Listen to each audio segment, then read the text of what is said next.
저는 오늘 미가서 6장 8절의 말씀을 가지고 신앙인이 정치에 참여해도 되는가, 이러한 제목을 함께 은혜를 좀 나누고자 원합니다. 오늘 말씀에 보면은 뭐라고 말씀하면 오직 정의를 행하며, 이 단어가 나옵니다. 오직 정의를 행하며. 그래서 정치는 어떻게 해야 되는가? 정의로 해야 된다. 그런 의미에서 이 본문을 선택했습니다. 지금 현재 이 나라가 떠들썩한 가운데서 오늘 어떤 말씀을 전해야 하는가, 그러한 생각과 고민을 많이 가졌습니다. 그래서 제가 정치에 대해서 그렇게 일가견이 있는 사람도 아니고, 그러나 뭐냐면 이 나라가 자유 대한민국이 되어야 된다. 그래서 우리가 예수 그리스도의 복음을 전 세계 오대양쪽에서 계속해서 주님 오실 때까지 전해야 된다라는 그런 마음, 그 하나의 일념을 가지고서 저는 그렇게 생각하고 그렇게 나아가고 있습니다. 네. 그래서 이 정치의 이 혼란 속에서 지금 이제 난리가 났습니다. 2020년 6월 3일 지방선거가 있었는데, 이제 당일 투표할 때에 사전 투표 말고 당일 투표할 때 이 투표소에 투표지 용지가 부족한 그러한 사태가 생기게 됐습니다. 그래서 이 선관위에 있는 그 투표가 사전 투표율이 많고 본 투표가 작기 때문에 50% 정도로 해가지고 그것을 인쇄할 수 있도록 그 지침을 줬다는 것입니다. 그러니까 어떤 것이 50%인지 뭐 그 기준이 뭔지 도대체 뭐냐라고 해서 그렇게 말하시는 분들도 계시더라고요. 근데 이제 투표소마다 실제 본 투표로 들어가니까 예상보다 많은 편차가 커지면서 일반 투표소의 일부 투표소에서 용지가 모자라는 그런 일들이 발생하게 되는 겁니다. 추가 용지를 이송해도 늦고, 그래가지고 결국에 가서는 투표를 못하고 기다리고, 이런 일들이 벌어진 것입니다. 그래서 실제로 투표 용지가 부족해서 발생한 곳이요, 몇 군데냐면 50군데더라고요. 서울에 33곳대, 인천에 6, 대구에 4, 부산 3, 울산 2, 경남 2, 그 다음에 서울 지역에서 부족 지역이 또 있더라고요. 송파구 14, 그 다음에 성북구 7, 광남구 4, 광진구 3, 서초구 2, 강서구 2, 동작구 1. 또 투표 일시 중단된 곳이 22곳입니다. 서울 19곳, 인천 3개. 서울 내 투표 중단 주요 지역이 송파구에서 12곳으로 가장 많았다는 거예요. 12곳으로. 송파구에서 가장 많았다는 겁니다. 그러니까 이 또 인천 투표 중단 지역은 연수구에서 3곳이나 있었다라고 그렇게 말하고 있어요. 그래서 이로 인해서 시위가 가장 크게 있었던 곳이 바로 어디냐? 서울 송파구 올림픽공원 핸드볼 경기장 그 개표소 앞이라는 것입니다.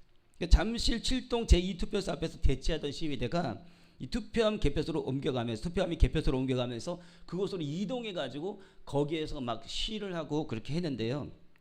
그 규모가 이제 뭐 작게 발표하는데 작게 발표를 하고 그러는데 공식적으로 4만에서 4만 4천 명이 모였다라는 그러한 얘기가 있습니다. 만약에 그렇게 나왔다가 하면 실제로 모인 사람들은 더 많다는 거죠. 훨씬 많다는 거죠. 지금 그런 상황도 있고요. 그다음에 시위대가 외치는 구호가 이런 겁니다. 재선거, 선관위 해체, 그다음에 선관위 구속수사, 6.3 선거 부정선거다. 그래서 재선거를 실시하라, 이러한 이야기들을 하고 있다는 것이죠. 이런 이야기 나올 만하지 않습니까?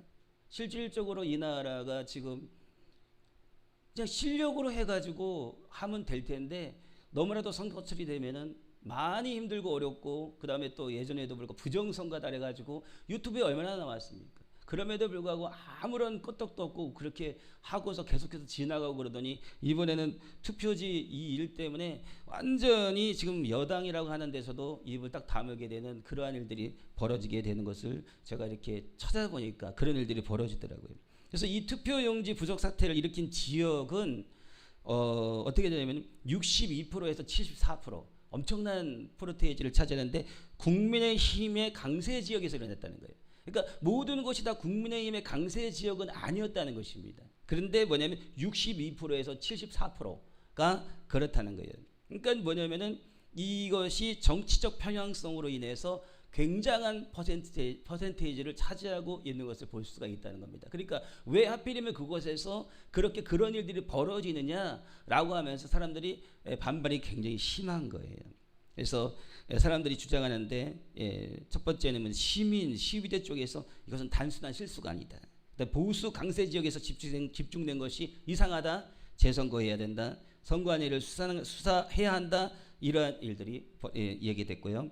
그다음에 두 번째, 선관위 투표용지가 부족은 실제로 있었기 때문에 그것을 인정하고 그다음에 사과했다는 얘기가 있고요. 그다음에 노태학 중앙선거관리위원장 그다음에 사무총장이 사퇴를 하겠다라는 그런 이야기가 나오고 있습니다.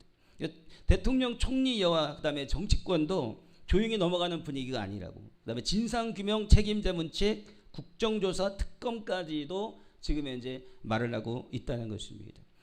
저는요 설교에서 제가 이렇게 정치 얘기를 많이 해본 적은 처음이에요. 근데 실제로 이 나라가 좀 바뀌어야 될 것 같아요. 이참에 정말로 하나님께서 세우시는 좋은 그런 정치인들이 좀 세워졌으면 좋겠습니다. 그래서 이 국민의힘에서 얘기된 송원석 원내대표가 결코 자시하지 않고 그 책임을 끝까지 물을 것이다 이렇게 얘기했다고 합니다. 그다음에 정의용 선대본부장 2020년 대한민국 투표 현장에서 있을 수도 없고 있어서도 안 되는 일이 벌어졌다. 그래서 민주당은 선거 책임을 지적하고요. 그다음에 선거 관리 실패를 보고 책임을 물어야 된다는 그런 입장인데 부정선거에 대한 것은 아니다라는 식으로 해서 선을 긋는 그런 상황이다라고 그렇게 이야기를 합니다. 그리고 이제 카톡에 보면은 이제 선거 때문에 이제 나왔는데 카톡에 보면은 들어갈 때마다 뭐냐 대한민국 국기가 보여요. 저는 카톡이 완전 좌파인 줄 알았더니만 좌파가 아니고 우파였나 봐요. 어쨌든 간에 국기가 보여가지고 막 대한민국 국기가 계속해서 보이더라고요. 그래서 제가 카톡을 다시 봤어요. 할렐루야. 제가 막 극우는 아니에요. 극우는 아니지만 저는 뭐냐면 우파예요. 왜냐? 복음에 있어서 그다음에 사람들이 있는 그러한 윤택함, 사람들이 잘 살고 정말 그들이 자신의 있는 권리를 보장받고 살아가는 것, 그것이 바로 뭐냐? 자유민주주의다. 저는 그렇게 생각하기 때문에 가끔 가다가 제가 이런 것들을 조금씩 언급합니다. 그리고 우리 성도님들은 여기 계신 분은 다 우파 성향을 가지고 계신 분이죠. 우리 성도님들 좌파 성향을 가진 분이 단 한 분도 안 계세요. 그리고 또 뭐냐면 좌파 성향을 가진 분들이 오셔도 적응을 좀 못 하시더라고요. 그렇습니다. 할렐루야. 축복합니다. 이 나라 민족이 자유 대한민국 되길 예수로 축복합니다. 그렇게 되어야 되겠습니다. 그리고 또 이제 영상인가 이렇게 나온 걸 보니까 그 롯데타워에 그냥 태극기가 막 화면으로 롯데타워 전체를 다 비추고 있더라고요. 그래가지고 이 지금 현재 우파 정말 이 자유 대한민국이 되기를 그 롯데타워도 응원하고 있는 것 아닌가. 저는 좀 그런 생각도 좀 가져보고요. 그리고 또 정말 안타깝고 아쉬운 것은 무엇이냐. 이 경찰들이 나왔는데요. 경찰들이 명찰도 없고 또 어떤 분이 막 지나가면서 무전기를 가지고 얘기를 하는 거예요. 근데 무전기를 가지고 얘기하는데 그 사람이 어떤 말씨를 쓰냐면은 중국 그 조선족이라 그러잖아요. 왜 뭐라 그래? 조선족 말고 또 좀 무슨 말이 있나요? 뭐 족자가 들어가니까 좀 자꾸 그들을 낮춰서 얘기하는 거고 그래가지고 제가 그것을 잘 안 쓰려고 그러는데 말투가 완전히 그런 말투예요. 근데 우리나라 경찰복을 입었어요. 그러니까 사람들이 소속이 어디냐? 당신 말투가 왜 이러냐? 그 신분증을 내봐라. 근데요 계속하고서 도망가요. 여러분 대한민국 경찰이 국민이 말하는데 도망가는 경찰이 있어요? 없죠. 나는 이런 소속입니다. 왜 그러시냐고. 내가 이 국가에서 경찰로서 지금 일하고 있고 그리고 난 다음에 내가 이렇게 했습니다. 신분증을 보여주면서 그러잖아요. 그런데 국민들이 막 얘기하는데 도망가는 경찰이 있다는 것은 이것은 좀 너무나도 이상한 일이다라고 볼 수가 밖에 없는 것입니다. 근데 그게 제가 찍은 것이 아니라 유튜브에 그게 나와요. 그리고 말투도 보니까 진짜 그래요. 그리고 또 어떤 분들이 또 막 다른 영상을 봤는데 당신 경찰인데 어느 소속이냐 그렇게 얘기하는데 나중에 가서는 뭐라 그러냐면 그분이 하청입니다. 그래. 하청입니다. 하청이라고? 그러니까 막 그런 소리가 들리는 거예요. 그게 뭐예요? 경찰을 하청을 줄 수 있나요? 경찰 복장 입혀가지고 하청 줄 수 있어요? 이거는 정말 말이 안 되는 거잖아요. 정말 사실이라고 한다면요. 제가 그런 걸 이렇게 보면서 오늘 지금 이 부분에 대해서 조금 말씀을 좀 드려야 되겠다. 그리고 우리 기독교인들이 정치 참여가 얼마나 성경적인 것인가라는 거에 대해서 시간이 많지 않기 때문에 제가 많이 못합니다. 근데 성경에는 정치 참여에 대한 그런 부분들이 굉장히 많습니다. 엄청나게 많아요. 근데 그 중에서도 제가 이제 이따가 말씀 2개 정도밖에 말을 못 드리는데요. 하청이랍니다. 하청. 말도 안 되는 거죠. 그래서 이 부분에 있어서 이 고든창이 X라는 게 뭐냐면은 옛날 트윗이죠. 트윗을 일론 머스크가 인수해가지고 그것을 X라고 했어요. 그냥 아무나 말해라 그렇게. 근데 시대 형성에 있는 거를 거기다 X에다 올렸더니만 계정이 정지됐어요. 왜 우리는 말하면 안 되나 X는 모르겠어요. 일론 머스크에서 제가 기도해 줬거든요. 나중에 만나면은 얘기해서 좀 따져야 될 것 같아요. 예. 일론 머스크도 또 편협한가 봐요. 예. 하여튼 시대 형성이 센가 봐요. 그래가지고 하여튼 간에 그래 됐어요. 근데 X에서 뭐라고 했냐면 한국 정부가 선거 사기에 책임이 있다. 투표용지 부족이 잠실, 청담 같은 보수 성향 지역에서 가장 심했다. 한국 정부가 공개적으로 선거 조작하고 있는 것처럼 보인다. 이번 선거는 사기 선거로 설계됐다. 한국은 이번 10년 동안 1년의 사기 선거를 치렀다. 이렇게 얘기했다는 거예요. 그 트윗같이 X에서. 그리고 또 동영상을 보니까 뭐라고 얘기하냐면 거기에 지금 이제 경찰복 같은 것을 입고 있는 사람인데 그 사람이 한국 사람이 아닌 것으로 보인다. 이렇게 얘기를 하고 있어요. 그리고 난 다음에 이제 우리가 정말 한국을 구할 때이다. 그렇게 하면서 막 그렇게 이야기하는 걸 보게 되더라고요. 그렇게 구할 때다라고 하니까는 좋더라고요. 고동찬 그분이 어떻게 구할지 모르겠지만 이번에 우리가 정말 나라 민족을 위해서 많이 기도하고 그래가지고 이 나라에 정말 자유민주주의로서의 주권이 찾아졌으면 하는 마음이 저에게는 있습니다. 예. 그리고 또 좌파에 계신 분들도 자신의 있는 사상을 따라가기 때문에 그렇게 할 수가 있겠죠. 그렇지만 눈을 한꺼풀 벗고서 그리고 난 다음에 정말 그리스도의 사랑 가운데 들어오게 되면 우리가 왜 이런가를 알게 되실 거예요.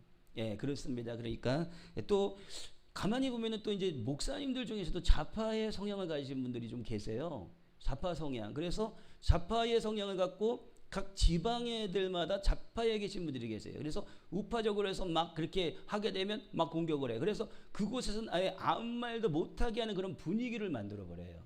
그런 것들이 있습니다.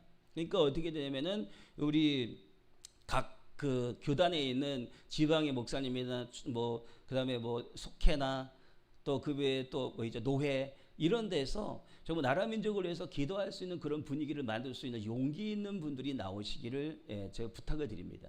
예, 그렇습니다. 그러니까 나라가 어려운데 아무 말도 하지 않고 아무런 기도도 하지 않는다고 한다면은 그렇잖아요. 뭐 선생님들도 나와서 하시고 그 외에 많은 지도자들이 나와서 하시잖아요. 그리고 종교 지도자라고 한다면은 이 위치도 작은 위치는 아니에요. 작은 위치는 아닙니다. 왜냐면 저는 우리 있는 그 분위기가 그런 분위기가 아니기 때문에 유튜브에 나와서 제가 말씀을 드려요. 유튜브에 나와서 말씀을 드립니다. 왜냐 자유 대한민국이 되어야지 많이 되기 때문에 그런 거예요. 예, 그렇게 우리가 계속해서 기도하고 그다음에 우리는 기도회를 통해서 자유민주주의가 되기 위해서 끊임없이 많이 기도합니다. 앞에 나와서 우리 부교육자분들이 전사님들이 막 자유민주주의에서 기도하고 그래서 막 많이 기도하고 또 기도하고 예전에 그 코로나 때는요 엄청난 기도를 했어요. 정말 기도 많이 했어요. 제 몸이 다 부서지라고 나중에 가서는 눈이 막 내려앉더라고요. 막 몸이 내려앉고 정말 몸이 참 이게 이렇게 다 망가지는 게 이런 거구나라고 할 정도로 그렇게 기도를 많이 했어요. 그것도 장시간 기도, 7시간 기도, 최저 2시간 시작했다가요. 갑자기 5시간 하재요. 5시간 받고 갑자기 7시간 하재요.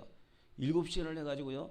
100수십 회를 지나가고 나중에 기도하다 보니까 뭐가 되냐면 400 몇십 회가 되더라고요. 그러니까 뭐가 되냐면 몇 년 동안 거의 기도를 한 거예요. 매일같이 할 때도 있었지만 좀 지나서 하기도 하고 그렇다는 거죠. 그리고 나가가지고 광화문에 나가가지고 외쳤어요. 광화문 나가지고 외치고 가가지고 또 막 텐트 쳤잖아요. 옛날에 그 광화문에 겨울에 텐트 쳐고 텐트 안에 들어가고 그 다음에 또 주먹밥도 싸가지고 가고 그래가지고 가가지고 애국운동을 했던 것을 제가 기억이 납니다. 지금도 애국운동 하시는 모든 우리 대한민국의 국민분들 너무 감사드리고요. 그 다음에 또 정말 그 투표 때문에 그 앞에서 막 걸어가고 계시는데 야 정말 이런 분들이 계시니까 이 대한민국이 될 수밖에 없구나. 그리고 어떻게 또 카톡이 또 이렇게 태극기를 또 해주고 어쨌든 간에 뭐 이런 상황 가운데서는 또 본인에 있는 그러한 것들이 나오는 걸 보고서 너무 감사하더라고요. 그래서 우리도 이럴 때 좀 소리를 내시고 이럴 때 또 연합도 좀 하시고 이럴 때도 좀 나가시고 그러셔가지고 기도하시고 나가셔서 기도하시고 외치고 이래가지고 대한민국을 만들어야 되겠습니다. 할렐루야.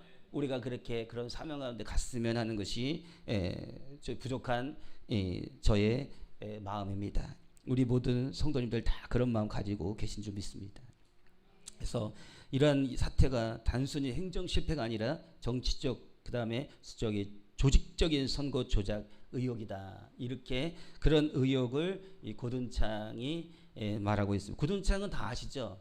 고든창. 그래서 그렇다면 이제 기독교인들은 정치에 참여해야 하는가?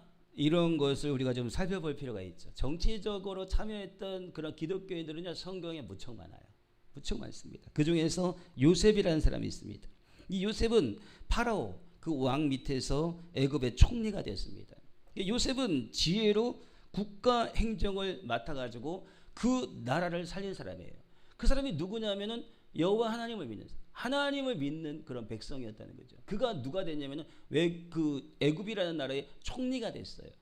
자기 나라도 아니고 그때 당시에는 뭐 족장 같은 그런 시대였기 때문에 근데 애굽에 왕이 있었잖아요. 그 나라에 자기의 어떤 저기도 아닌데 그 나라가 가지고 총리가 되었습니다. 그래서 하나님이 주시는 은사와 지혜로 그 나라를 살리고 그 온 지역을 살리는 그런 놀라운 일을 했던 것이 바로 요셉이라는 거예요. 그래서 창세기 41장 40절에 41절에 너는 내 집을 다스리라 내 백성이 다 내 명령에 복종하리니 나는 너보다 높은 것이 보좌뿐이라 바로가 또 요셉에게 이르되 내가 너를 애굽의 땅 온 땅의 총리가 되게 하노라 이렇게 말해요. 그러니까 요셉이 총리가 된 것은 자기가 총리가 되고 싶어서 된 게 아니에요. 뭐냐 권력욕이 있어가지고 내가 총리가 되리라 그래가지고 애초부터 그러한 비전과 꿈을 가지고 그 간 게 아닙니다. 그것이 아니고 요셉은 바로 뭐냐면은 감옥에서 왕궁으로 보내졌어요. 그러니까 정치적인 줄을 탄 게 아닙니다. 또 권력자를 매수한 것도 아니에요. 그런데 사람을 이용해서 올라간 것도 아닌데 하나님께서 꿈 해석의 은사를 주시고 지혜를 주시고 그 다음에 제반 살림을 갖다가 맡아서 하는 그런 일들을 갖다가 2번 정도를 시키셨어요. 그러고 난 다음에 거기서 탄탄해가지고 그때마다 뭐냐면은 요셉에게 맡기면 틀림없다. 살림을 굉장히 잘했던 거예요. 그렇게 살림할 수 있는 실력 필요합니다. 할렐루야. 기도만 하고 살림 못하면 안 돼요. 요셉은 어떻게 돼? 기도도 했지만 살림도 잘했어요. 그러니까 우리가 살림이 되게 중요하죠. 그래서 살림하는 그런 요셉을 하나님께서 미리미리 훈련시키고 그리고 난 다음에 파라오가 꿈을 꾸게 하고 7년 풍년 7년 흉년을 꿈꾸게 하는 거예요. 야, 이게 도대체 이 꿈을 해석할 길이 없는 거예요. 그래서 결국에 가서는 이 꿈을 누가 해석하게 하냐면은 요셉이 해석할 수 있는 길을 여는 거예요. 그래서 뭐라고 했냐면은 창세기 41장 29절 30절에 보니까 온 애굽 땅에 7해 큰 풍년이 있겠고 후에 7해 흉년이 들므로 애굽 땅에 있던 풍년을 다 잃어버리고 이 땅이 그 기근으로 망하리니 이렇게 말을 해요. 이 땅이 기근으로 그렇게 망한대요. 그러니까 이게 뭐예요? 그리고 난 다음에 뭐라고 얘기하냐면 감독관을 세우고 흉년 때에 5분의 1씩 거두래요. 그래 각 지역에 그것을 갖다 배치해가지고 공물을 저장해서 이 흉년을 대비하라 이렇게 말하는 거예요. 이분이요, 이 요셉이라는 사람이요, 굉장히 행정력이 뛰어나요. 행정력이 굉장히 뛰어나는 거예요. 그러니까 교회에서 신앙생활하고 정치적으로 하면서 신앙을 갖고 있는 분들은 무엇을 해야 되느냐? 신앙과 기도와 그 다음에 뭐예요? 내가 정치인이기 때문에 영적인 거는 관심 없어 이렇게 하면 안 돼. 이 요셉이 총리가 되기까지 무엇이 사용된 거예요? 은사가 사용된 거예요. 은사가 있었는데 그것이 어떤 은사였냐면은 꿈을 해석하는 은사였던 거예요. 꿈 해석이 아주 기가 막힌 거예요. 그래가지고 해서 하나님께서 그것을 사용해가지고 결국엔 총리가 된 거예요. 그러니까 내가 총리이기 때문에 나는 행정만 해도 돼. 나는 그냥 신앙인이니까 기도만 하면 돼. 그게 아니고 하나님께서 내게 주시는 은사가 있어요. 은사. 각각에 있는 사람들에게 은사가 있을 수 있어요. 그러니까 내게 줄 때에 그것을 터부시하면 안 되고 하나님 내게 왜 주셨는가? 나는 총리로 될 사람인데 왜 이렇게 꿈의 해석을 주셔가지고 어떤 희한한 왜 이렇게 나를 만드시는가? 남들이 보면 이상하게 볼 것 아니야? 이렇게 생각할 수 있어요. 그게 근데 뭐냐면 그에게 하나님께서 그걸 주셔가지고 그를 총리되게 만드시는 거예요. 그러니까 내게 주신 은사가 있으면 하나님께서 그걸 사용해 가지고 나를 구하고 그다음에 그 온 땅에 있는 사람들을 구하고 자기 가족들까지 구하는 그런 것에 대해서 갈 수 있는 길을 열어주시려고 나에게 그 은사를 주신 거예요. 요셉이 만약에 터부시하고 꿈의 은사를 터부시했다면 뭐 내가 꿈을 꿔도 그냥 개꿈이야. 이건 개꿈이야. 그다음에 꿈을 꿔도 이건 닭꿈이야. 이건 오리꿈이야. 이건 거북이 꿈이야. 꿈이 아니다라는 것을 가지고 자꾸 자기 스스로 해가지고 그것을 다지고 해서 그 꿈에 대해서 거부했다고 한다면 나중에 가서는 어떻게 돼요? 그 꿈을 해석도 못했고 그 다음에 그 자신이 애구방의 꿈을 해석해 줄 수 있음에도 불구하고 아우 내가 무슨 꿈을 해석해. 내가 꿈을 해석하면 이상한 사람 되는 거야. 우리 많이 그러잖아요. 그럴 수 있잖아요. 꿈 해석은 어떻게 돼요? 하나님께서 우리를 높이는 은사로 사용될 수 있다는 거예요. 그 외에도 신비한 은사들이 많이 있어요. 그 신비한 은사를 사용하고 내가 갈고 닦을 때에 막상 진짜 하나님 앞에 쓰실 때 그때 빛을 발하고 그때에 그것이 사용되어 가지고 엄청난 능력을 일으킬 수 있는 거예요. 그러니까 어떻게 내게 주신 은사를 활용할 수 있는 것, 내 스스로 내 생각으로 내 마음으로 그것을 커트시키지 않는 것이 좋아요. 그렇습니다. 이렇게 되면 제가 그리고 주변에서 보면은 그 은사가 많이 받았는데 그 은사를 갖다 활용을 저지하고 그 다음에 그러다 보니까 은사가 자꾸 줄어들어요. 그래서 둔탁해지는 거죠. 은사를 쓰면 쓸수록 밝아지고요. 은사를 쓰면 쓸수록 더 자세해져요. 그래서 쓰면 쓸수록 더 강력해져요. 근데 그것을 자꾸 묻어두니까 그게 안 되는 거예요. 그리고 옛날에는 그랬는데 이런 말들을 하세요. 그리고 난 다음에 옛날에는 그렇게 해서 크게 많이 저기 했는데 그 은사를 활용하지 않고 자꾸 묻어두고 그리고 안 하다 보니까 어떻게 사역이 축소돼요. 하나님이 그 은사는 뭐냐면은 하나님의 일꾼으로서 사용하라고 주신 도구예요. 어떤 사람이 이제 대학생이 됐어요. 대학생이 됐는데 이제 차를 하나 구매했어요.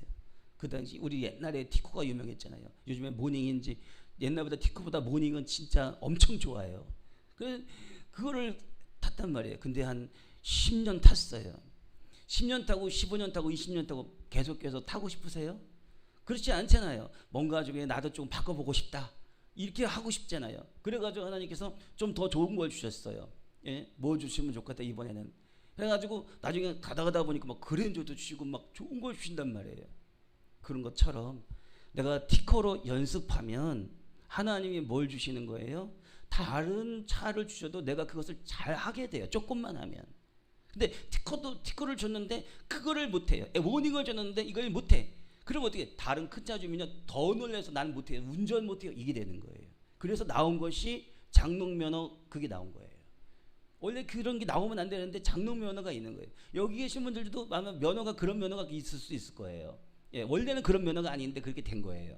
그리고 또 더 좋은 거 줬어요. 막 그랜저 주고 에쿠스 주고 또 뭐 어떤 사람은 또 벤츠를 탈 수도 있죠. 그런데 그러한 것을 탈 수 있는 그런 마음의 준비가 안 돼 있고 그 다음에 그것에 대한 어떤 여러 가지의 지식이 없는 거예요.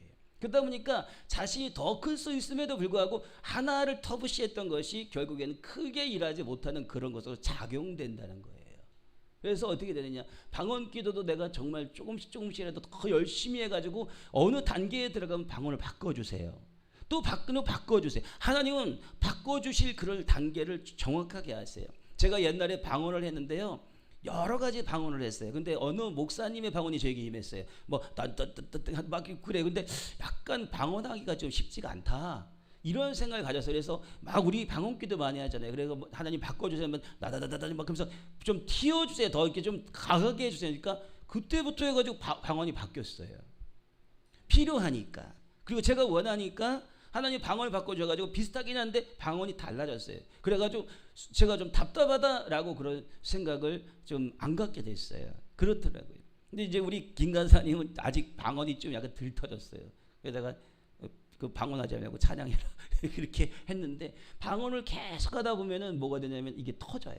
더 그리고 또 내가 안 터지면은 뭐가 되냐면은 좀 사모해서 바꿀 수도 있다는 것입니다. 그러니까 뭘 중요하느냐? 우리가 하나님의 길에 가는 데 있어서 행정적인 것, 일반적인 것, 또 정치적인 것 이런 거 하는 데 있어서도 그것을 정말 효율성 있게 할 수 있는 것이 바로 무엇이냐?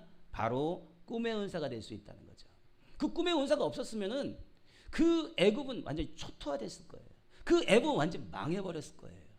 그 꿈의 은사 하나 때문에 앞늘에 있는 것을 알게 되고, 그 꿈의 은사가 무엇이 됐냐면 예언이 됐던 거예요. 예언적인 것이. 그래서 그 애굽이 살아날 수 있는 그 길이 열렸던 것을 볼 수가 있습니다. 자, 그 다음에 요셉은 권력을 잡았습니다. 근데 어떻게 돼요? 복수하지 않았다는 거예요. 복수하지 않았다. 정치 권력의 가장 큰 시험 중에 하나가 뭐냐? 복수하는 거예요. 복수하는 거예요. 과거에 나를 해친 사람, 또 내가 그들을 갖다가 정치적으로 손에 넣었을 때 어떻게 행동하느냐에 따라서 그 사람의 인성이 드러나고 그 사람의 영성이 드러납니다.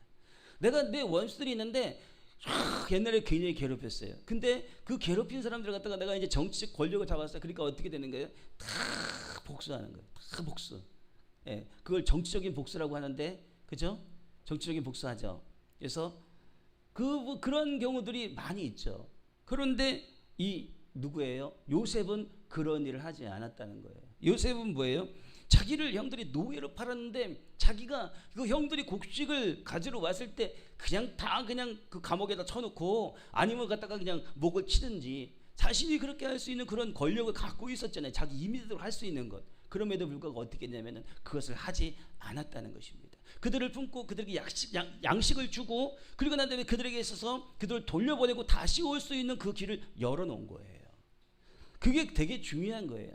여러분, 신앙인인데 자꾸 원수 갚으려고 하는 거 좋지 않아요. 예, 원수 갚으려고 하는 거 좋지 않으니까 내가 사랑하는 게 되게 중요한 것입니다. 원수 갚는 것은 아무나 할 수 있지만 사랑하는 것은 어려워요. 그래서 천국에 가면 주님이 한 가지만 물어보신대잖아요. 우리 여진구 그 대표가 하는 말을 들으니까는 자기가 이제 죽은 것 같더래요. 결국은 그런 말이에요. 근데 존재가 두 명이 끌고 가는데, 근데 이제 아무래도 저기로 갈 것 같아, 하나님 앞에. 그런 식의 말을 해요. 그러고 난 다음에 하나님께 가면은 그럼 무슨 질문하십니까? 자기 이제 준비하려고. 저는 속으로 생각할 때 준비해봤자 뭐 할까? 하나님 앞에 가면 그냥 다 튀어나올 텐데, 그 생각을 했는데요. 천사가 막 이렇게 보더니만 뭐라고 했냐면, 참 희한한 걸 담아놓는다. 아주 그냥 되게 좀 약간 그렇더래요. 자기를 갖다 굉장히 좀 약간 이상하게 쳐다보듯이 그러더래요. 근데 하는 말이 딱 한마디 하더래요. 하나님은 뭐라고 그러시냐면은 얼마나 사랑하다가 왔느냐, 이것만 물어보신대요. 얼마나 사랑하다가 왔느냐. 왜 그러지? 그 말이 그럴 것 같지 않으세요? 하나님은 사랑이시니까. 하나님은 사랑이시니까 그거 하나만 물어보시대. 네가 얼마나 사랑하다가 왔느냐. 네 원수를 얼마나 사랑했고, 너를 친자를 얼마나 사랑해갖고, 네가 볼 때는 정말 엉망이고 막 이런 사람들 얼마나 사랑하다가 왔느냐. 그래요. 예전에 제가요, 그 알코올 중독자들을 그렇게 좋아하지 않았어요. 좋아하지 않았는데 하나님이 연단하고 훈련하고 하다 보니까요, 그들이 어느 순간에 불쌍해지더라고요. 되게 불쌍해지더라고요. 예전에는 판단이 많았는데요, 요즘에는 불쌍해져요. 그들이 이렇게 있으면, 아이고 아버지, 길거리에 이렇게 누가 앉아 있잖아요. 그러면 아버지, 저 영혼을 불쌍히 여겨주세요. 저 영혼을 불쌍히 여겨주세요. 시리에 빠지고 힘들고 어려웠던 그런 경험들이 저에도 있을 거 아니에요. 그거를 통해서 그들을 향한 불쌍한 마음이 들더라고요. 그러면은 제가 옛날에 판단했던 모습이 하나님의 모습이었겠느냐고요. 그거는 나의 모습이고 나의 완악함이죠. 저들을 불쌍히 여기는 모습이 하나님의 모습이잖아요. 그래서 우리가 그렇게 변하는 것이 되게 중요해요. 그것이 그리스도를 닮은 그러한 마음, 그런 사랑인 줄 믿습니다. 그래서 정말 힘들고 어려운 자들을 정말 이렇게 품고 갈 수 있는 그런 사랑의 마음이 충만하길 예수님은 축복합니다. 요셉은 그래서 복수하지 않았다는 거예요. 창세기 45장 5절에 이렇게 말합니다. 당신들이 나를 이곳에 팔았다고 해서 근심하지 마셔서 한탄하지 마셔서 하나님이 생명을 구원하려고 나를 당신들보다 먼저 보내셨나이다. 그러니까 여기에서 바로 무엇이냐, 내가 억울하고 정말 애매히 고난당한 것 같고 그런 환경 가운데 하나님께서 두실 때 내가 억울하지, 너무 힘들잖아요. 그런데 뭐예요? 하나님은 하나님의 일을 위해서 나에게 고난 주시는데 악도 사용하신다는 거예요. 악도 사용하신다. 그리고 난 다음에 뭐예요? 하나님께서 사랑하는 자만 보호하시는 것이 아니라 그 악을 행한 자까지도 보호하시는 하나님이시라는 거예요. 정말 대단하죠. 하나님은 이미 뭐예요? 당신들보다 나를 먼저 보내셨다. 이 요셉은요, 그렇게 형제들을 감쌌어요. 근데 하나님의 섭리를 이렇게 쭉 저에게 좀 알게 하시는데 뭐냐면, 하나님은 하나님의 뜻을 이루기 위해서 악을 사용하시고 그 악을 행한 자까지도 보호하기 위하여서 바로 누구냐? 요셉이라는 사람이 고난받았다는 거예요. 그러니까 고난 받으시는 분이 계세요. 그것은 바로 뭐냐면 누가 내게 악하게 했기 때문에 그렇게 되지만 그러나 하나님이 나를 세우고자 하는 목적이 있었다는 거예요. 그래서 또 그 목적 가운데 이루게 되면 나에게 악을 행한 자까지도 하나님이 살리고자 하신다는 거예요. 그러니까 얼마나 하나님이 위대하시고 그러니까 얼마나 하나님의 사랑이시겠느냐고요. 예, 그렇습니다. 그러니까 우리는 어떻게 되냐면은 하나님이 우리에게 권력을 주고 그 다음에 큰 힘을 줄 때 내가 원수를 짓밟는 것이 아니고 정말 사랑하고 그들도 또한 살릴 수 있는 그러한 모습이 되어야 되겠습니다. 예, 또 어떻게 이제 두 번째로 오늘은 이제 두 명에 대한 것만 얘기하고 마칠 건데요. 두 번째로 다니엘이라는 사람이 있어요. 바벨론과 페르시아의 고위 관리죠. 그리고 우리가 새벽마다 지금 다니엘 기도를 하고 있죠. 예, 새벽마다 다니엘 기도를 하고 있는데 다니엘 기도 중에서 읽는 게 있어요. 그게 바로 뭐냐 6장, 9장, 10장, 7장 이게 있어요. 그리고 난 다음에 새벽에 문을 열고 기도하면요, 이 주변에 있는 그 영적인 공기가 되게 맑아집니다. 그리고 내 자신이 뭔가 마음이 뿌듯해지고요, 힘이 생겨요. 새벽 기도하고 어제 저녁에 늦게까지 우리는 또 기도했어요. 기도 제목이 요즘 너무 많죠. 하나님이 우리가 고난이 있을 때 기도시키는 이유가 있어요. 하나님이 기도시키지 않을 때가 위험한 거예요. 고난이 있는 것이 위험한 것이 아니라 기도시키지 않을 때가 위험한 거예요. 기도하면 가난한 자가 기도해요? 그럼 뭐 하겠어요? 무엇을 놓고 기도하겠어요? 하나님 나도 좀 부하게 해주세요 기도하잖아요. 그러니까 그 부함을 위해서 기도하지 않는 자보다 더 큰 걸 받을 수 있어요. 그래서 뭐라고 얘기했냐면은 존 웨슬리가 이렇게 얘기를 했어요. 하나님은 기도하는 사람들의 그 기도에 응답하시는 거에만 관심이 있다. 기도하는 사람들이 있는데 그 기도하는 사람이 있다는 거예요. 근데 하나님은 기도하는 자들의 기도에 어떻게 응답하실 거 그것만 관심이 있다라고 그렇게 얘기하더라고요. 갑자기 그걸 이렇게 듣고 보니까 은혜가 되는 거예요.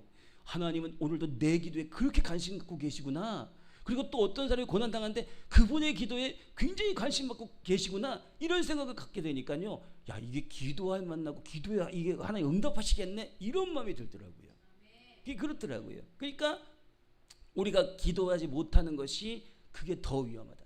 고난이 있으니까 건강이 부족한 분이 계세요. 건강이 부족한 건 어떻게 돼요? 기도가 나올까 안 나올까요? 절로 나와요. 건강하게 해달라고 건강하게 해달라고 건강하게 해달라고 건강하게 해달라고 막 그렇게 기도를 하는 거예요. 그래서 어떤 사람이 하나님 앞에 뭘 고쳐달라고 그랬어요. 제가 그 뭘 고쳐달라는지 기억이 잘 안 나는데 침대에서 맨날 자기를 고쳐달라고 막 그러는 거예요. 그러니까 어떻게 되냐면은 자신이 그분이 근데 그것을 고침을 못 받았어요. 그때까지 제가 볼 때. 근데 그 고침의 능력이 계속 기도할 때마다 어디로 내려면 침대로 내려왔던 거예요. 침대로. 그래서 침대에 그게 영이 배겨 있는 거예요. 여러분 그 침대에 영이 배기는 게 이해가 되세요? 저는 이해가 가요. 저는 그걸 알아요. 교회의 영이 계속 내려면 교회에 들어오면 어떻게 돼요? 충만해지고 기뻐지고 그 영이 임하듯이 침대에서 기도하면 그게 그대로 돼요. 그래서 그 자리, 기도의 자리가 성령께서 머물고 함께하는 자리가 되는 거예요. 그러니까 근데 그 자리에 다른 사람이 와가지고 청년인가 누가 왔어요. 근데 그 사람이 아픈 거예요. 아파가지고 했는데 자기가 기도한 것 같이 아픈 사람인 거예요. 근데 침대에 누웠다가 일어났는데 그 사람 다 안아버렸어요.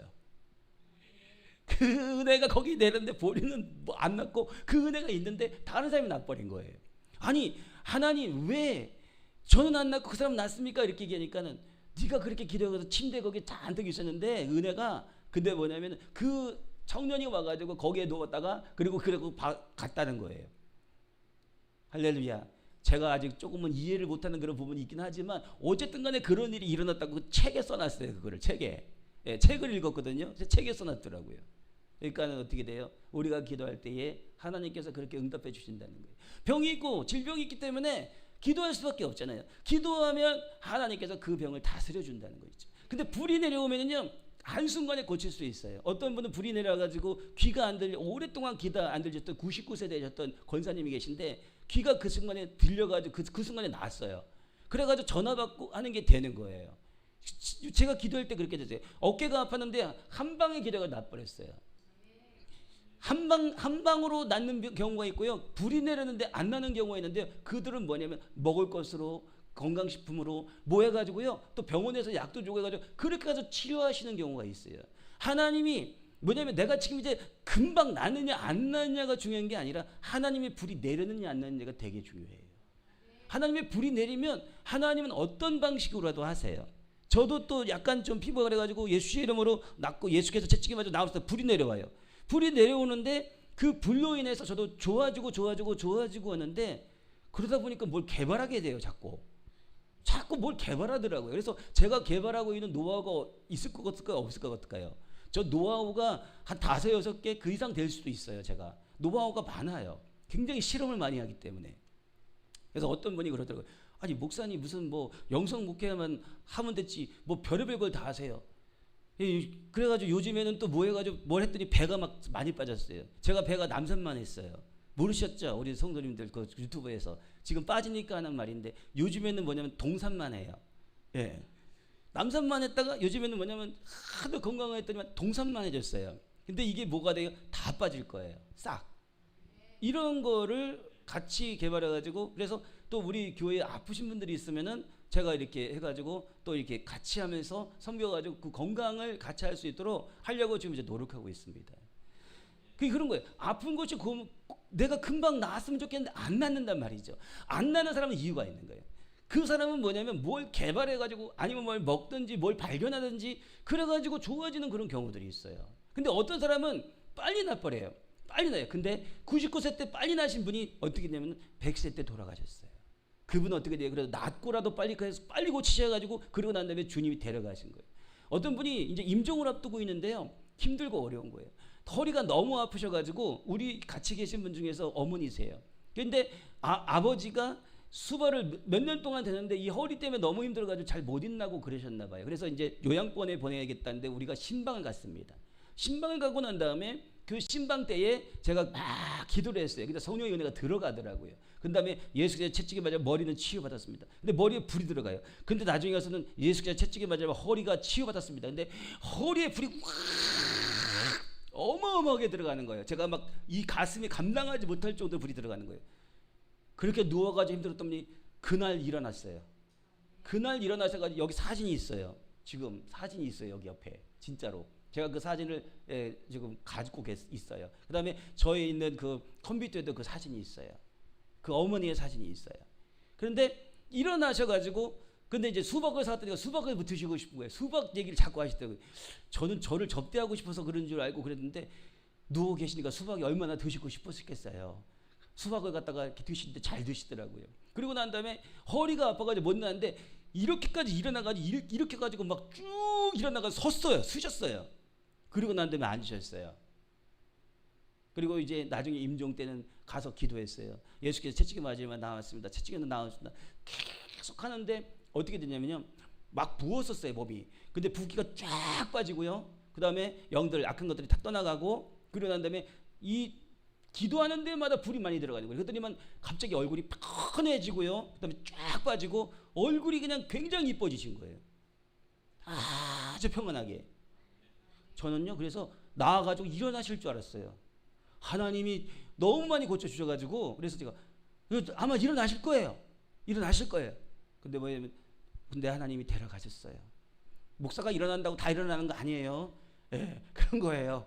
예, 뭐 목사도 실수할 수 있죠. 뭐 용서하시기 바랍니다. 근데 뭐냐면 하나님이 모시고 가기 전에 뭐냐면 다 싹 얼마나 그냥 깨끗하게 하고 싹 고쳐가지고 가셨는지 몰라요. 기도할 때 2시간 정도 걸렸어요. 여러분 우리가 임종할 때에 그냥 가가지고 예수 믿었으니까 구원 받을 거야. 걱정하지 마. 이렇게 하시면 안 돼요.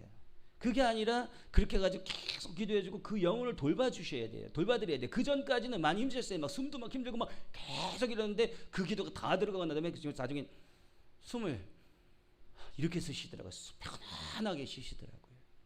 그러다가 이걸 빼니까 이제 임종하셨던 거예요. 할렐루야. 우리가 그렇게 임종하시는 분들을 향해서 좀 정성을 들일 필요가 있죠. 그래서 그렇게 했는데 자, 뭔 얘기 하다가 거기까지 갔어요. 예. 그래서 이 다니엘이 바벨론과 페르시아의 고위 관리로서 있었어요. 근데 다니엘은 세상 교육을 받았지만 뭐냐면은 신앙의 정체성을 잃어버리지 않았다는 것입니다. 여러분 우리가 오늘 세상의 학문을 많이 배우면서 신앙을 잃어버리는 경우 많아요. 세상 학문을 하다가 신앙을 잃어버리는 경우가 많습니다. 그리고 제가 아직 기억나는 게 뭐냐면 그 한세대 신대원에서 공부할 때인데 거기에 있는 그 누구냐면은 상담학 교수님이 계셨어요. 상담학 교수님이 계시는데 이 상담학을 많이 하다 보면 심리학 깊이 들어가잖아요. 공부하게 되잖아요. 근데 예전에는 내가 정말 하나님 앞에 눈물을 흘려가면서 막 그렇게 했는데 내가 상담학 교수가 되고 난 다음에 이걸 하고 난 다음에 내가 이렇게 많이 좀 냉랭해졌다. 이런 얘기를 또 하신 거 기억이 있어요. 여러분 상담학 교수님 하시는 것도 좋고 뭐 신학 교수님 하는 것도 좋고 아니 뭐 어떤 교수님 하시는 것도 좋아요. 근데 중요한 것은 뭐냐면 다니엘은 신앙의 정체성을 잃어버리지 않았다는 것이죠. 그걸 했기 때문에 잃어버리면 안 된다는 거예요. 그것은 신앙으로 해서 내가 갈 수 있도록 나를 다지고 나를 채우는 그것이 되어야 되는 것이 신앙에 있는 모습, 신앙의 어떤 그런 순수함까지 내가 정말 그것이 희석돼 가지고 할 수 있는 그런 것이 되면 안 된다는 거잖아요. 다니엘은 정말로 많은 공부했어요. 다니엘은 단순히 포로만으로서 있지 않고 그 다음에 바벨론 유다의 젊은 엘리트들을 데려다가 바벨론에서 바벨론식으로 공부를 가르쳤습니다. 언어, 학문, 문화, 행정체계를 가르쳤다는 거예요. 그래서 다니엘서 1장 4절에 이렇게 말합니다. 그들이 갈대아 사람의 학문, 언어를 가르치게 하였고 이렇게 얘기해요. 갈대아 사람의 학문은 뭐냐면 바벨론의 정치, 천문, 문서, 행정, 지혜, 그 다음에 전통에 대해서 그렇게 가르치는 것이었어요. 그러니까 이렇게 한다고 그래가지고 그가 어떻게 되냐, 하나님에 대한 학문, 하나님에 대한 말씀, 이것을 절대로 버리지 않았다는 거예요. 세상 것을 자꾸 접하다 보면 뭐가 되냐면 세상에 있는 영들이 들어와요. 그런데도 불구하고 그 세상의 영이 자기를 삼키게 두지 않았다는 거예요. 그런 모든 것들은 하나님의 은혜 가운데 그 밑에 두고 하나님을 향한 그것을 굉장히 중요시 여겼던 것이 우리가 다 알고 계시듯이 그것이 바로 다니엘의 신앙이었다는 거예요. 그래서 다니엘이 바벨론의 언어를 배웠지만 바벨론 우상에게 무릎 꿇지를 않았잖아요. 그다음에 바벨론의 행정을 배웠지만 그 바벨론의 교만을 배우진 않았습니다. 행정을 통해서 내가 어느 위치에 가게 되면 그러면 어떻게 되는 거예요? 내가 높아지고 대통령 되고 그러면 또 높아지고 그렇지만 목욕탕 들어가 보세요. 다 똑같잖아요. 그렇죠? 1번, 2번, 3번, 4번 도장 안 찍어 놓으면 그럼 뭐 어떻게 돼요? 그냥 멀리서 보면 다 똑같아요. 그러면 무슨 말을 하고 싶을까요? 주님 나라 가면 다 똑같잖아요. 그러니까 어떻게 돼요? 내게 맡겨져 이 땅에 맡겨졌을 때 자기에 있는 것을 최선을 다하고 성실히 하는 게 되게 중요하다, 그 말씀을 드리고 싶습니다. 그래서 바벨론 왕을 섬겼지만 바벨론 왕을 하나님보다 높이지 않았다는 거예요. 이게 정치인들이 가져야 될, 지금 기독교 정치인들이 가져야 될 그럴 모습이라고 저는 말씀을 드리고 싶습니다. 그 다음에 다니엘의 첫 번째 정치적 신앙은 뜻을 정했다라고 말해요. 다니엘의 신앙의 위기가 있는데 모든 것들이 있는데 갑자기 생긴 것들이 아니고 그것은 젊은 시절부터 뜻을 정했기 때문이라는 거예요. 다니엘서 1장 8절에 다니엘은 뜻을 정하여 왕의 음식과 그가 마시는 포도주를 자기를 더럽게 하지 아니하리라 하고 자기를 더럽히지 아니하도록 환관장에게 구하니 이렇게 말했어요. 뜻을 정한 정치인, 하나님을 향한 뜻을 정한 정치인, 뜻이 정해지지 않으면 이 사람의 말에 흔들리고 이런 조류에 흔들리고 그래가지고 정함이 없는 그런 정치인이 되잖아요. 근데 그가 어떻게 돼? 뜻을 정함으로 인하여 가지고 그가 가는 길에 있어서는 그가 정치인 되든 무엇이 되든 그는 아주 정확한 거예요. 오로지 하나님에 대한 거예요. 우리가 대한민국 자유민주주의를 얘기하는 이유도 바로 그런 것 아니겠습니까? 우리가 하나님에 대한 신앙, 그것을 뜻을 정하지 않았다면 우리 기독교인들이 이렇게까지 외치지는 못했을 거예요. 왜 외치는가? 자유민주주의가 돼야 된다. 많은 사람들의 인권이 보장돼야 된다. 일반적으로 정말 그러한 것들이 있어요. 근데 뭐예요? 기독교인들은 거기서 한 발 더 나가잖아요. 그것은 바로 무엇이냐면 하나님의 복음을 전 세계 오대에 전해야 된다. 그래서 대한민국 자유민주주의가 필요한 것이다 라고 해서 우리는 그것의 뜻을 정하지 않습니까? 그런 것처럼 다니엘은 그 있는 신앙에서 뜻을 정함으로 말미암아 흔들리지 않았다는 것입니다. 다니엘은 처음부터 이렇게 정했던 거예요. 나는 왕궁에 있어도 하나님을 섬기겠다. 나는 왕국에 있어도 하나님을 위해서 살겠다. 나는 세상 체계 안에서 일을 해도 하나님을 따르겠다. 나는 성공하더라도 신앙의 양심을 팔지 않겠다. 다니엘의 정치 참여의 이러한 출발점이 되었다라는 것입니다. 두 번째, 다니엘은요 탁월한 실력으로 공직을 감당했다는 거예요. 다니엘은요 말만 하고 또 신앙이 따라가지고 뭐 믿음으로 또 그냥 불러 이렇게만 하지 않았다는 것이에요. 다니엘의 신앙은요 굉장히 위대해요. 하늘의 천사 가브리엘이 와가지고요 그가 이상도 보고 가브리엘이 와가지고 그 소식을 전하는데 못 오니까 뭐 미가엘 천사까지 동원돼 가지고 그에게 소식을 갖다 줄 정도로 하나님께서 인정하는 사람이었다는 거예요. 그가 그렇게 실력 있는 사람이었는데, 그 어떻게 영적으로 그렇게 대단한 사람이었는데, 그는 말로만 하지 않고 어떻게 되냐면 실력이 있는 그러한 탁월한 공직 생활을 했다는 거예요. 다니엘서 1장 17절에 하나님이 이 네 서전에게 학문을 주시고 모든 서적을 깨닫게 하시고 지혜를 주셨으니 다니엘은 또 모든 환상과 꿈을 깨달아 알더라. 그게 뭐예요? 학문도 주셨대요. 서적을 깨닫게 해주셨대요. 그러니까 어떻게 책도 읽고 공부하는 건 되게 중요해요. 주일학교 중고등부 청년부 장년부 교육자분들은요, 내가 계속 기도만 하고 그러면 안 돼요. 기도만 하면 안 되고 뭐 해야 돼요? 공부해야 돼요. 어떤 거 공부해야 돼요?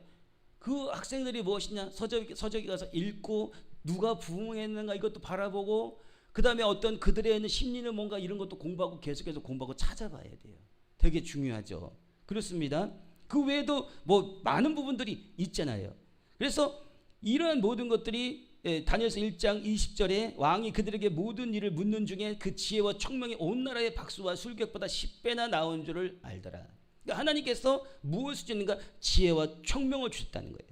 다니엘서 6장 3절에 다니엘이 마음이 민첩하여 총리들과 고관들 위에 뛰어남으로 왕이 그를 세워 전국을 다스리고자 한지라, 이렇게 말하고 있어요. 근데 여기에서 되게 중요한 말이 나와요.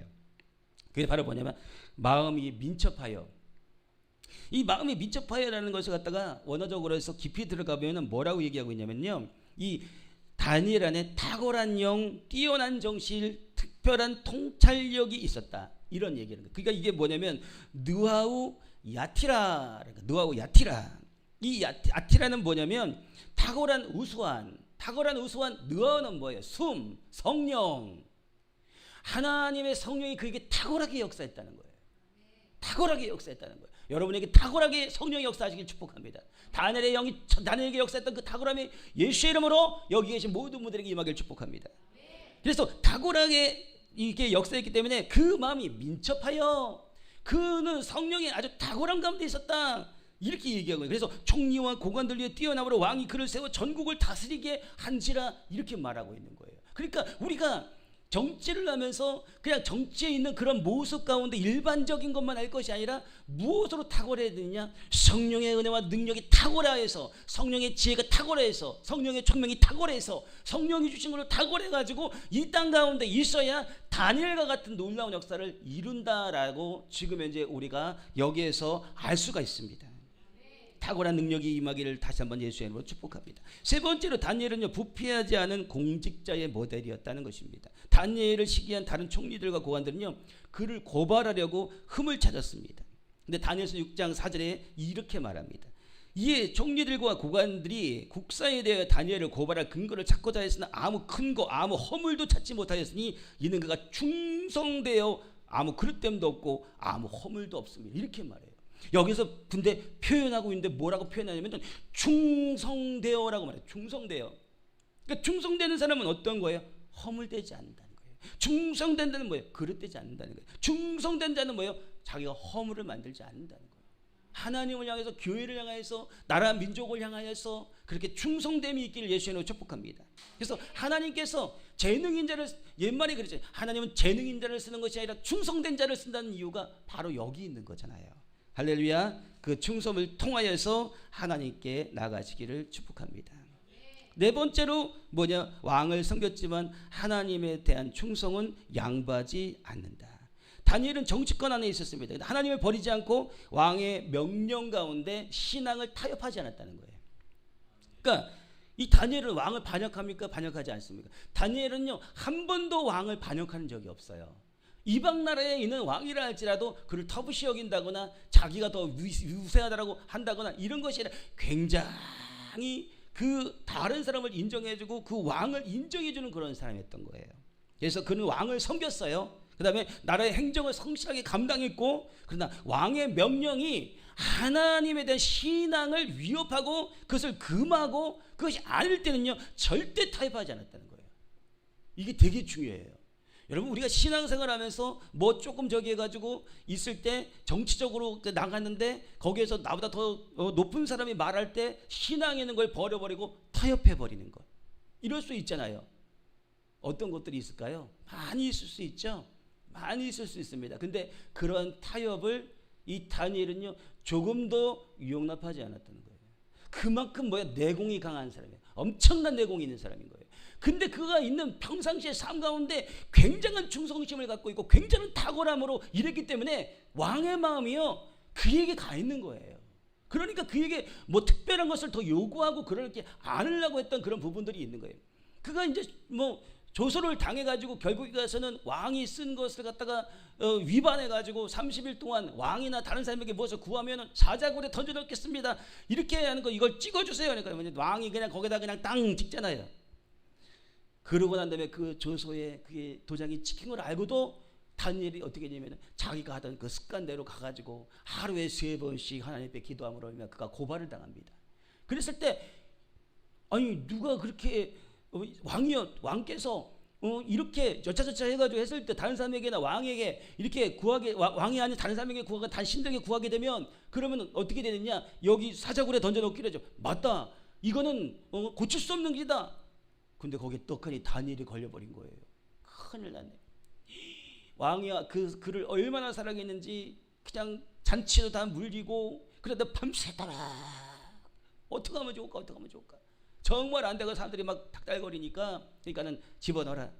그리고 난 다음에 밤새도록 하면서 너가 섬기는 하나님이 너를 구원하실 것이다. 그냥 좀 있다가 새벽이 되니까 아침에 쏜살같이 갑니다. 다니엘아 죽었냐 살았냐 너의 하나님이 너를 구원했느냐? 왕이여 우리 하나님께서 나를 구원하셨습니다. 천사들을 보내서 입에 콱 물어가지고 그래가지고 저기 살렸습니다. 어이구 이것들이 그냥 이 다니엘을 죽이려고 하고 그래가지고 어떻게 그냥 반대로 됐잖아요. 그 처자까지 그냥 고발한 사람들 다 집어넣었더니 떨어지기 전에 그냥 사자가 움켜졌다고 그렇게 말하지 않습니까? 그런 거예요. 다니엘은요 정치적인 술수를 하지 않았다는 거예요. 하나님이 원하시는 길에서 조금도 어떤 것도 타협하지 않는 그런 굉장한 하나님을 향한 절개가 있었고요. 그 굉장한 하나님의 향한 절개가 누구에게 미쳤냐면 왕에게 미쳤던 거예요. 하나님을 향한 절개가 있으면 자기가 이렇게 모시고 있는 그 왕인데 그 왕에게 그것이 그대로 전달되는 거예요.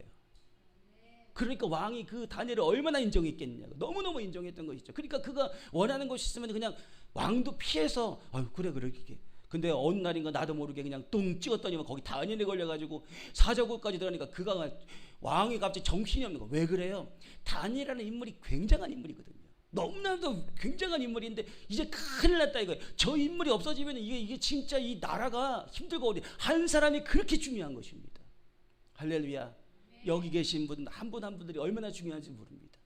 그 자리가 만약에 오신 자리가 비잖아요. 그 자리가요 엄청난 지구가 다 빈 것 같아.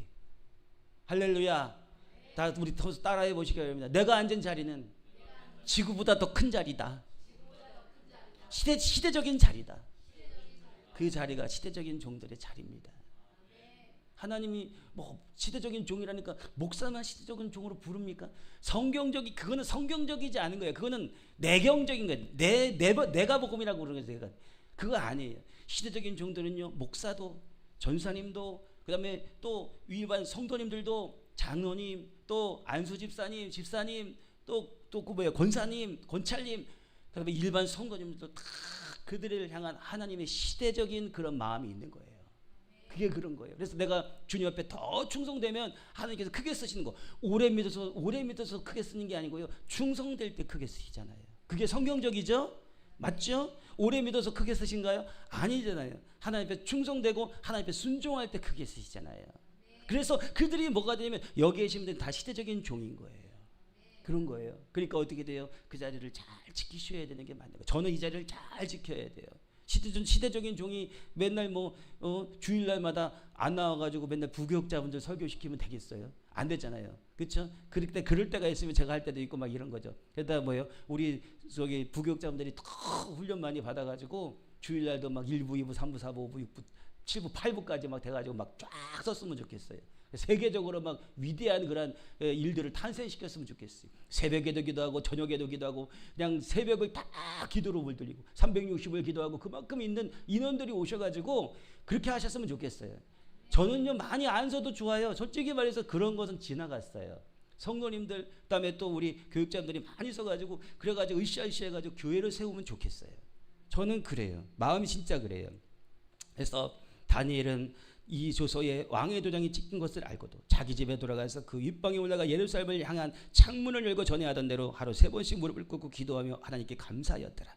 이 말씀의 핵심이 있어요. 제가 이 똑같은 말 한 것 같지만도 이 말씀을 다시 읽어드린 이유가 있는데, 이 말씀에 신앙의 핵심이 있는데 뭐냐면 알고도 했다. 알고도 했다. 자기가 죽을 거를 알고도 했다. 그게 신앙이에요. 하나님의 말씀이면 이것이 내가 죽을 일인지 알면서도 그것을 행하는 거, 그게 신앙이에요. 이게 그런 거예요. 그 다음에 다니엘은요 또 뭐라고 했냐면 전에 하던 대로 했다. 전에 하던 대로 변함없이 신앙의 꾸준함, 변함없는 꾸준함의 신앙을 통하여서 그는 그렇게 행했다는 거예요. 그 꾸준함의 신앙을 멈추지 않았다는 거예요. 굉장히 중요한 얘기죠. 그리고 또 뭐라고 했어요? 하루에 3번씩 했다는 거예요. 정해진 시간 3번씩. 어느 날은 하고 어느 날은 안 하고 충동적인 게 아니라 굉장히 규칙적 신앙생활을 했다는 거예요. 규칙적으로 신앙생활을 하는 거 되게 중요한 거예요. 할렐루야. 그러니까 내가 규칙적 신앙생활을 할 수 있도록 내 자신을 훈련하는 거 되게 중요한 것이지. 그리고 또 무릎을 꿇고 기도했다. 무릎 꿇고 기도했다는 거. 이 무릎 꿇고 기도하는 것을 갖다가 했잖아요. 이거는요 그가 영성 있는 사람이라는 것을 알려주는 거예요. 기도 중에 가장 강력한 기도는요 방언 기도가 아니에요. 기도 중에 가장 강력한 기도는요 무릎 꿇고 하는 기도예요. 많은 분들은 내가 방언 기도가 가장 강력한 기도라고 생각하잖아요. 근데 뭐냐면 하나님은요 방언 기도 많이 하는 자를 쓰는 게 아니라 하나님 앞에 무릎 꿇는 자를 쓰세요. 무릎을 꿇는다는 것은 전능하신 하나님인 것을 인정하고 나는 그분 앞에 작은 존재라는 것을 그렇게 하는 거잖아요. 그리고 그 무릎 꿇고서 방언 기도를 많이 하세요. 굉장히 중요한 거예요. 내가 기도하는데 맨날 팍팍지로 앉아가지고 기도하면요 영성이 달라져요. 근데 무릎을 꿇는 순간 하늘에서 내려오는 영줄기가 바뀝니다. 굉장히 그래요. 조금만 무릎 꿇고 하다가도 그냥 내가 좀 약간 너무 힘들다고 그냥 편하게 앉아보세요. 그러면요 영이 벌써 맹맹해져요. 근데 무릎을 딱 꿇는 순간 갑자기 하늘로 샥 영이 올라가요. 그랬어요. 교회를 위해서 작전 기도하고 막 그러면서 제가 계속 무릎을 꿇고 기도하고 무릎 꿇고 기도하다가 제가 갑자기 무릎이 팍 나가버린 거예요. 무릎이 나가가지고요 맨날 우리 무릎 아파가지고 옆에 이제 옆으로 무릎 아프신 분들은 계단 내려갈 때 똑바로 못 내려가시잖아요. 옆으로 내려가시잖아요. 옆으로. 그래서 제가 그냥 옆으로 내려가신다 그래서 빨리빨리 이게 바뀌어야 되고 이제 나아야 된다고 해서 하면서도 제가 살짝 그냥 얘기했어요. 조금 이렇게 좀 약간 골렸어요. 그런데 제가 갑자기 무릎 아파서 제가 옆으로 내려가는 거예요. 그래서 근데 그때 내가 얼마나 미안하든지 내가 그때 그렇게 해가지고 벌 받았나 보다. 그래가지고 내가 그랬어요. 또 그분한테 뭐라고 했냐면은 이게 전염됐어요. 전염됐어요. 그래가 이 무릎이 너무 아픈 거예요. 근데 무릎 아픈 분들이 그렇게 아픈 줄 몰랐어요. 무릎이 나갔는데 이게 막 칼로 째는 것 같아요. 막 내려가면 뭐가 막 쑤시는 것 같고 너무 아픈 거예요. 이거 큰일 났다. 그래가지고 여기서 쩔뚝거리고 하고 있는 걸 여기 계신 분들이 보셨어요. 안 되겠다, 뭐 한다. 그래가지고 또 이제 기도했는데 나중에 가서는 제가 또 뭘 만들었어요. 그거 먹고 다 났어요. 그거 먹고 다 났다고. 무릎팍 다 났어요. 저는 좀 젊으니까 금방 났죠. 연세 드신 분들은 좀 시간이 걸릴 거예요. 근데 저는 그거 다 났어요. 그리고 또 어떻게 배도 들어갔어요. 이게 안 믿으시는 느낌이야. 진짜 그렇다니까요. 믿으시죠? 그게 뭐냐면 저는 불이 임했는데 금방 낫는 게 아니라 뭘 만들어가지고 자꾸 그래가지고 좋게 만드는 거예요. 근데 뭐예요? 필요하신 분은 빨리빨리 낫는 거예요. 빨리빨리. 그러니까 어떻게 임종하시는 분들은 빨리 낫더라고요. 근데 내가 뭔가 빨리 안 나? 그 하나님 뭔 계획이 있으신 거죠. 그게 그래. 근데 불이 임했어요. 그러면 불이 임한 만큼 뭘 통해서도 좋아지세요. 하나님은 그러시더라고요. 그렇게 해가지고 무릎이 다 났어요. 근데 또 목산수를 한다고 해서 허리를 좀 약간 살짝 삐끗해가지고 그래가지고 허리가 조금 약간 그래. 근데 허리도 참 좋아지고 있어요. 안 좋은 데는 다 드러나가지고 그래가지고 좋아지려고 모르는데 처음에는요 그걸 먹으면서 몸이 엄청나게 아파서 이게 먹었는데 왜 이렇게 몸이 아파? 새벽 기도인데 몸이 너무 아픈 거예요. 그게 무슨 반응? 면역 반응. 그러고 난 다음에 배가 푹 빠지는 거예요. 또 푹 빠지고 몸이 너무 힘든데 막 푹 빠지는 거예요. 갑자기 왜 이런 얘기를 하나? 근데 뭐예요? 하나님의 불이 임하니까 그렇게 되더라고요. 그런 식으로 해서 저를 고쳐주시고 저를 더 건강하게 해가지고 지금은요 몸이 슬림해져가지고 굉장히 가벼워졌어요. 별걸 다 선전하고 있어요 지금. 예. 그렇게 지금 그러니까 하나님은 어떤 상황에 있든지 간에 그 사람에 있는 것들을 갖다 그렇게 해가지고 바꿔놓으신다는 거예요. 그러니까 하나님을 믿으시기 바랍니다. 그래서 그렇게 무릎 꿇고 기도하는 자였다는 거예요. 거기서 항상 무릎 꿇고 하루에 3번씩 그 쉽지 않다는 거예요. 그러니까 뭐예요? 그는 어떤 것이다? 하나님의 깊은 은혜가 내려오는 걸 아는 자라는 거예요. 가장 강한 기도는 무릎 꿇고 하나님 앞에 나가는 기도 가장 강해요. 제일 강해요. 그리고 거기에서 그러면서 방언 기도하고 진실된 마음으로 기도하고 방언 기도하고 하나님은요 진실한 마음을 원하세요. 진실한 마음. 방언 기도했는데 딴 생각하면서 말해봐 간다리 약한다라면 아이고야 가스불은 잠그고 왔나? 하나님 우리 애는 잘오고 있나? 별 생각 다 하면서 기도하는군요. 그런 기도는요 기도가 집중이 안 되고 그 별 볼 일 없어요. 방언을 한다 할지라도. 근데 뭐예요? 무릎을 딱 꿇고 하나님 가스불을 늘 잠그고 오게 해주세요. 뭐 별 얘기다 웃자가 드리는 말이면 무릎을 꿇고 진실하게 그리고 하나님에게 집중해서 방언 기도하고 그러면 굉장히 센 강력한 은혜가 내리고 그 다음에 큰 천사들이 붙어요. 큰 천사. 그가 영적 전쟁을 하기 시작하기 때문에 천사들이 붙어요. 굉장히 중요하죠. 일단 이제 거의 다 끝났습니다. 하나님은 또 어떻게 해요? 다니엘을 사자굴에서 건지심으로 참된 하나님의 주권을 이렇게 드러내 주셨다는 겁니다. 내가 고난받고 내가 죽을 것 같은 그 환경에서 결국에 가서는 뭐냐면은 내가 죽을 거고 내가 실패할 것 같잖아요. 근데 그 환경을 하나님 뒤집으셔가지고 결국 나를 통해서 영광 받으신다는 거예요. 그러니까 지금 고난 있는 거 지금 현재 하나님께서 하나님의 영광을 위해서 지금 바꾸고 계신다는 거예요. 제 몸이 그렇게 아프더니 배가 빠지는 것처럼 오늘 내가 그렇게 아파가지고 힘들고 어려웠던 그것이 나를 하나님의 체질로 만들어가지고 하나님과 더불어서 저 하늘나라에서 왕과 같이 살으라고 지금 현재 우리를 다스리는 줄 믿습니다. 그렇습니다. 그러니까 어떻게 되냐면은 하나님께서 우리를 향한 그러한 모든 것들이 고난을 통해서 오는 것이 하나님의 영광을 위해서라는 것입니다. 이외에도 이제 다음 시간에도 제가 계속해서 할지 모르겠는데 이 나라가 지금 정치적으로 너무 혼란스럽고 그리고 기독교인들이 무슨 정치에 참여해야 되냐 말아야 되느냐 뭐 삼권 분립이다 이렇게 얘기하고 있는데요. 성경은 뭐냐면 기독교인들이 정치에 참여했어요. 외국 정치까지도 참여했어요. 외국 정치까지도. 요셉 같은 경우에 그랬죠. 다니엘 같은 경우에 그랬죠. 외국의 정치까지도 관여했어요. 그러면 기독교인들이 정치에 참여하는 것이 잘못되었다. 본인들이 세워놓던 어떤 그 기준이지 성경적 기준이 아니에요. 그리고 우리는 성경적 기준을 따르니까 정치에 참여하는 것이 당연한 거예요. 할렐루야. 아멘이시죠? 맞습니다. 그렇습니다. 그렇기 때문에 그 외에도 요셉과 다니엘 외에도요. 뭐 모세, 아론, 여호수아, 갈렙, 드보라, 기드온, 사무엘, 다윗, 솔로몬, 엘리야, 엘리사, 나단, 이사야, 예레미야, 에스겔, 에스더, 모르드게, 느헤미야, 에스라, 스룹바벨, 세례 요한, 예수님, 베드로, 그다음에 요한, 바울. 예수님도 정치적이셨어요. 예수님의 정치적인 것은 뭐예요? 하나님 나라를 향하여서 그런 거죠. 하나님의 나라를 선포하셨잖아요. 세상에 있는 정치와 하나님 나라에 대한 정치의 그 안에서 분리성을 얘기하고 그런 부분들이 좀 더 강했지만도 그렇다는 거예요. 그러니까 어떻게 되냐면은 우리는 어떻게 돼요? 정치 참여는 권력욕이 아니라 요셉처럼 생명을 위해서 해야 되고 믿는 자가 세상의 권력에 들어와도 다니엘처럼 충성을 잃지 않아야 되겠고요. 믿는 자가 정치와 사회를 문제를 외면하지 않고 하나님의 지혜로 나라의 위기를 분별해야 된다. 믿는 자는 감정의 분노가 아니라 정확한 사실 하나님의 공의에 근거해서 행동해야 된다. 믿는 자는 요셉처럼 미래의 위기를 준비하고 백성을 보호하는 실질적인 지혜를 가져야 된다는 거예요. 그다음에 믿는 자는 다니엘처럼 공적 자리에서 부패하지 않고 아무 허물도 찾을 수 없는 그러한 정직함을 지켜야 된다. 믿는 자는 정치적 자리에서 자기 복수나 이익을 위해서 쓰지 않고 공동체를 회복시키는 그런 도구로 사용돼야 된다는 겁니다. 또 믿는 자는 왕과 국가를 존경하되 하나님을 높이는 우상화에 하나님보다 더 높이는 우상화에 빠지지 않아야 된다.